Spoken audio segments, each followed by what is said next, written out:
வணக்கம். தென்காசி சாரல் ஐஏஎஸ் அகாடமியில இருந்து நான் உங்கள் வேணி தமிழாசிரியர். இந்த சீரீஸ்ல நம்ம என்ன பார்க்க போறோம் அப்படின்னா பழமொழி 400. நம்மளோட டிஎன்பிசியில இருக்கக்கூடிய சிலபஸ்ல இருக்கக்கூடிய ஒரு டாபிக் தான் பழமொழி 400 அப்படின்றது. இது இங்க இருந்து ஸ்கூல் புக்ல இருந்து மட்டும்தான் கேட்கறாங்களா அப்படின்னா கிடையாது. அதனாலதான் நம்ம 400 பழமொழிகளையும் அதோட பொருளையும் புலியூர் கேசிகனோட உரையில இருந்து இங்க எடுத்துட்டு வந்திருக்கோம். ஸோ உங்களுக்கு 400 பழமொழிகளுமே நம்மளோட சேனல்ல அப்லோட் பண்ண இருக்கோம். ஸோ நம்ம சேனலை ஃபாலோ பண்ணிக்கோங்க.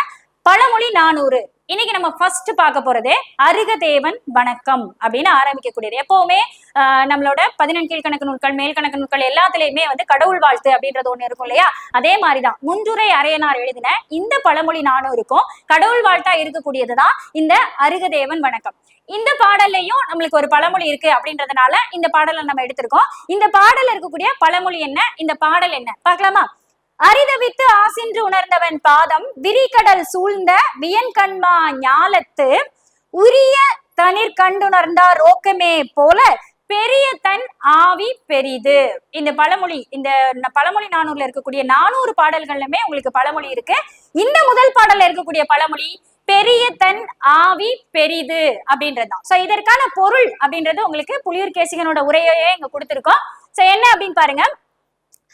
அதாவது இந்த பிக்சரை பாத்தீங்க அப்படின்னா உங்களுக்கு இன்னும் கொஞ்சம் எளிதில் விளங்கும். பெரிய தன் ஆவி பெரிது. ஒரு உடல் செய்யக்கூடிய வேலை இருக்கு இல்லையா, அந்த வேலைக்கான பலன் அப்படின்றது அந்த உயிருக்கும் கிடைக்கும் அப்படின்றதுதான். சோ அருகதேவன் அப்படின்றவர் தான் ஆசைகளை அடக்கி எவன் ஒருவன் ஆசைகளை அடக்கி கடவுளை வணங்குறானோ அவனோட ஆவி மிகப்பெரியது. அது யாரா இருந்தாலும் சரி. அதனாலதான் இங்க உங்களுக்கு ஒரு விலங்கு கொடுத்திருக்கோம்.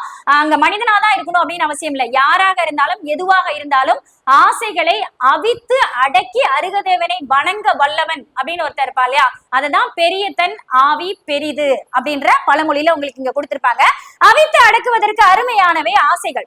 அந்த ஆசைகளை அவித்து மெஞ்ஞானத்தை குற்றமற உணர்ந்தவன் அருகதேவன். சரியா? முன்றுரை அரையனார் வணங்கின தெய்வம் தான் அருகதேவன் அப்படின்றவரு.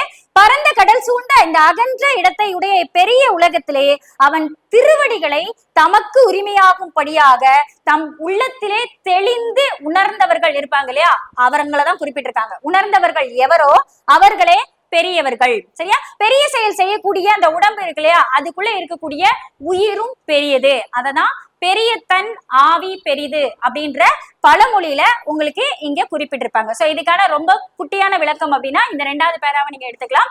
சோ எங்களுக்கு கொஸ்டின் எப்படி வரும் அப்படின்னு பாத்தீங்கன்னா, நமக்கு அருகதேவன் வணக்கத்துல இருந்து வராது. ஆனா இதுக்கப்புறம் நம்ம பார்க்க போற அந்த 399 பழமொழிகள் இருக்கு இல்லையா, அதுல இருந்து உங்களுக்கு வினாக்கள் அப்படின்றது ரொம்ப உறுதியா இருக்கும். மறுபடியும் இன்னொரு பழமொழியோட நான் உங்களை சந்திக்கிறேன்.